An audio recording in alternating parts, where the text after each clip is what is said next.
اب عرض کروں درایت و تاریخ کی روشنی میں، مدینہ منورہ سے لے کر ینبوع، آج بھی جو لوگ سعودی عرب کے جغرافیے سے واقف ہیں وہ جانتے ہیں ینبوع کہاں ہے۔ ینبوع آج بھی ایک شہر ہے، انڈسٹریل اسٹیٹ ہے، وہاں کی انڈسٹریل سٹی ہے۔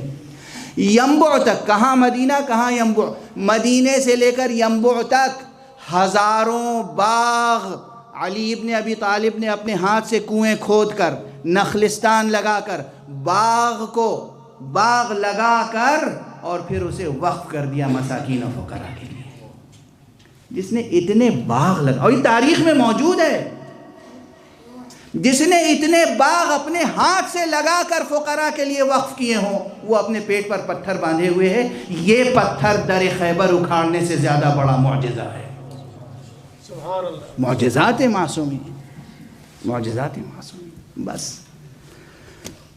یہی سیرت، یہی کردار، یہی روایت، یہی ٹریڈیشن، یہی علم الہی، یہی حب فی اللہ، یہ پوری روایت جب مجسم ہوتی ہے تو ایک منزل میں آ کے امام رضا علیہ السلام کا وجود سامنے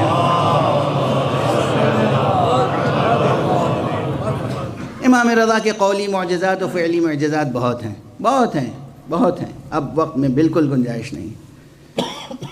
جب آپ پوری تاریخ اگر غور سے پڑھیں اور بین السطور تاریخ کے بیانات میں غور کریں تو دشمن کے ہاتھ کی لکھی ہوئی تاریخ بھی، دشمن کے قلم کی لکھی ہوئی تاریخ بھی گواہی دے گی کہ آپ کے زمانے میں آپ سے بڑی کوئی دوسری شخصیت نہیں تھی، ہر اعتبار سے، علم کے اعتبار سے، روحانیت کے اعتبار سے۔ یعنی اگر نص نہ ہو، ہمارا عقیدہ نہ ہو، صرف انسان اپنی عقل سے کام لے، عام انسان بھی، اور تاریخ کو صحیح طور پر پڑھنا جانتا ہو تو تاریخ پڑھ کر وہ اسی نتیجے پہ پہنچے گا کہ اس عہد میں امام رضا کے علاوہ کوئی مستحق نہیں تھا کہ اسے امام کہا جائے۔ وہ امام تھے، ہر اعتبار سے امام تھے، علم میں، کردار میں، ایثار میں، تقوی میں۔ اور جب چلے ہیں آپ مدینے سے مرو کی طرف، قدم قدم پر معجزات ظاہر ہوئے۔ بس اب بیان کی گنجائش نہیں ہے، طاقت نہیں ہے۔ امام رضا علیہ السلام مدینہ چھوڑنا نہیں چاہتے تھے۔ امام کی شخصیت میں بھی بطور خاص، اجازت دیجئے کہ یہ روایت ذکر کرتا ہوا آگے بڑھتا، بطور خاص امام رضا کی شخصیت میں آپ کا علم بہت نمایاں حیثیت رکھتا ہے۔ اور ایک اتفاق یہ ہے، 12 اماموں کی فہرست میں جن جن اماموں کا نام علی ہے ان کی شخصیتوں میں علی اول سے بڑی مشابہتیں ہیں۔ امیر المومنین علی ابن ابی طالب علیہ السلام سے بڑی مشابہتیں ہیں، بڑی مشابہتیں، کم نہیں، بڑی مماثلتیں و مشابہتیں ہیں۔ من جملہ ان کے علم، کبھی ایسا نہیں ہوا کہ کسی نے سوال کیا ہو اور آپ نے کہا ہو اچھا بعد میں جواب دیں گے۔ جس نے جب جو پوچھا، گھر میں، بازار میں، مسجد میں، سفر میں، حضر میں، دربار میں، فوراً جواب عنایت فرمایا۔ اور اسی لیے کسی اور نے نہیں۔ اللہ اکبر۔ بس 2 فقرے روایت کے ہیں، پوری روایت نہیں پڑھوں گا۔ ہمارا مذہب، اور یہ ادارہ جعفریہ میں بیٹھے ہوئے ہیں، ہمارا مذہب معنون اور منسوب ہے، منتسب ہے کس سے؟ حضرت امام جعفر صادق علیہ السلام۔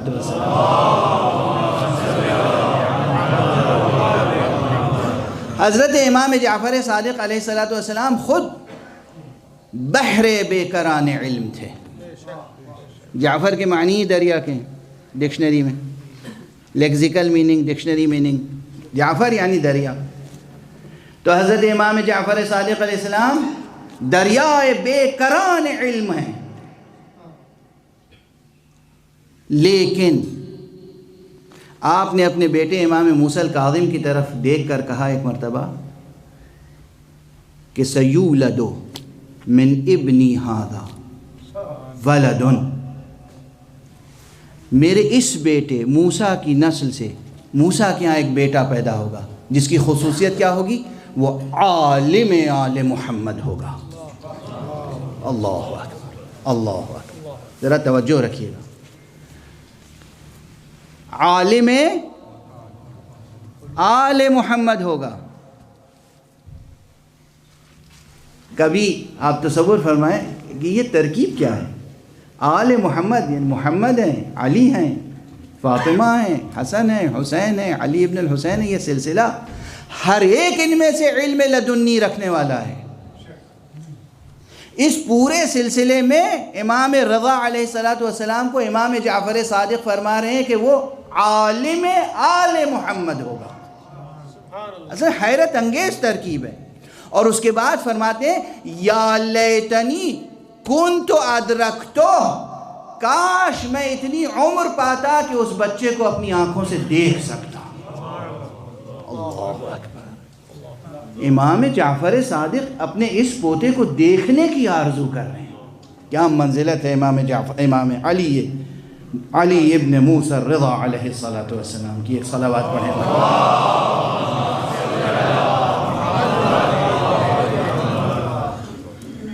اب آپ کی جو اور فضائل ہیں، کمالات ہیں، مناظرے ہیں، برسر عام مناظرے ہیں، ایک ایک فقرہ، ایک ایک مناظرہ، ایک ایک سوال اور جواب، ظاہر ہے کہ اس کے لیے مستقل بحث چاہیے، جس کے عادی آپ اور ہم نہیں رہ گئے. ہم لوگ تو بس نیری شاعری کے عادی رہ گئے. اسی امام مظلوم، امام معصوم، امام علی ابن موسیٰ الرضا علیہ السلام کا جملہ ہے، پیغام، میسج.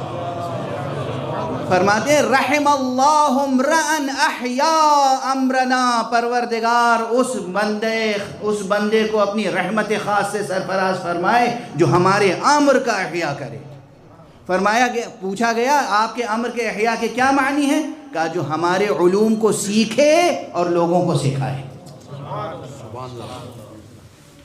اور پھر فرمایا کہ لوگ اگر ہمارے محاسن کلام سے آشنا ہو جائیں تو خود بخود ہم سے محبت کریں گے اور اپنی نجات کی راہ پالیں گے. یعنی محاسن کلام معصومین یعنی ایک ایک فقرہ، ایک ایک جملہ، ایک ایک حدیث لیں، اس پہ گفتگو کریں، بحث کریں، تحقیق کریں، مطالعہ کریں. معصوم فرما رہے امام رضا علیہ السلام کہ ہمارے کلام کو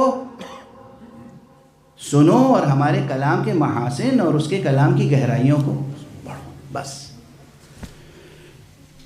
اب اسی ایک حدیث پر غور کرتے رہیے گا. امام کو مأمون الرشید نے مجبور کیا کہ مدینہ چھوڑیں.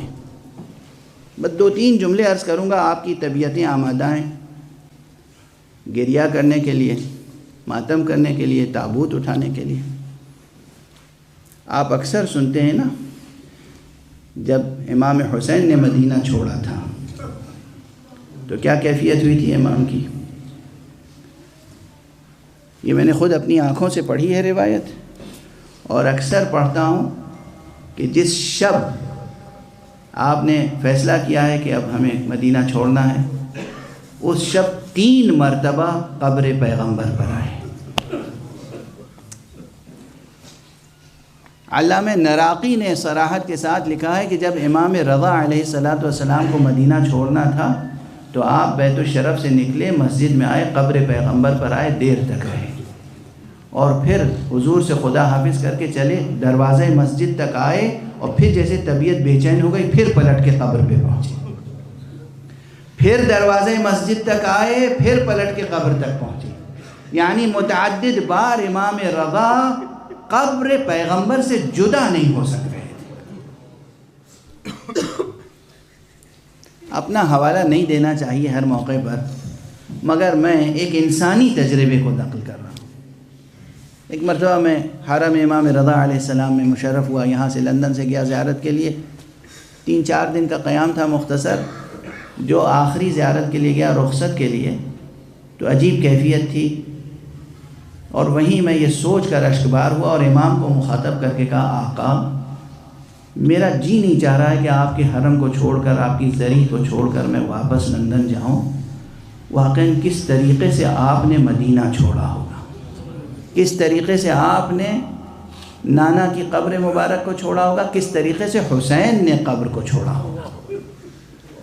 تو یہ روایت میں نے آج دیکھی، علامہ نراقی نے لکھی ہے. بار بار امام رضا تشریف لے جاتے تھے اور واپس آتے تھے.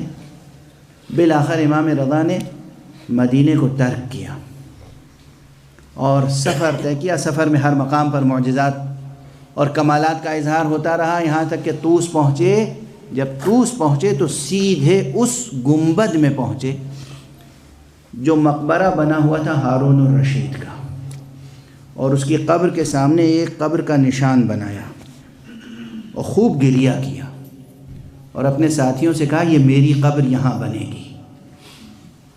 تم کیا سمجھتے ہو؟ تم ہمیں مبارکباد دے رہے ہو کہ ہم ولی عہد بنائے جائیں گے؟ بہت جلد ہماری شہادت ہو جائے گی، زہر کے ذریعے سے ہمیں شہید کیا جائے گا۔ اس کے بعد آپ مرو تشریف لے گئے، تفصیلات سے آپ حضرات خوب آگاہ ہیں۔ مختصر مدت میں مأمون نے وہ سازش تیار کر لی، وہ منصوبہ تیار کر لیا کہ ایک مرتبہ امام رضا کو طلب کیا اور زہر میں بجھے ہوئے انگور سامنے رکھے۔ امام رضا علیہ السلام اپنے ملازم سے یہ کہہ کے گئے تھے کہ میں جا رہا ہوں، اگر میں نکلوں اس کیفیت میں کہ سر پر ردا ہو تو سمجھ لینا مجھے زہر کھلا دیا گیا ہے۔ امام تشریف لے گئے۔ مامون نے اس وقت بظاہر بہت احترام کیا، تعظیم، تکریم، بہت تملق سے پیش آیا، لیکن وہ زہر میں بجھے ہوئے انگور سامنے رکھ دیے اور باصرار کہا فرزند رسول اسے کھائیں، اسے تناول فرمائیں۔ امام نے کہا نہیں، میں اس وقت اسے نہیں تناول کر سکتا۔ امام نے انکار فرمایا اتمام حجت کے لیے، لیکن اس نے اصرار کیا، تاکید جابرانہ، تاکید حاکمانہ۔ امام کو جب وہ چند انگور، 3 دانے انگور، زیادہ نہیں، 3 دانے انگور تناول فرمائے اور بس اس کے بعد طبیعت متغیر ہوئی، چہرے کا رنگ بدلا، سر پہ ردا ڈالی، اٹھے۔ مامون نے کہا فرزند رسول کہاں جا رہے ہیں؟ کہا جہاں تو بھیجنا چاہتا ہے، جہاں تو بھیجنا چاہتا ہے میں وہیں جا رہا ہوں۔ تشریف لائے، سیدھے اپنے حجرے میں تشریف لے گئے جہاں قیام تھا، اور اپنے ملازم سے وصیت کی دروازہ بند کر دو، دیکھو ابھی میرا بیٹا آ جائے گا، میرا بیٹا آ جائے گا۔ جناب امام محمد جواد، محمد تقی مدینے میں تھے، لیکن باعجاز وہاں پہنچ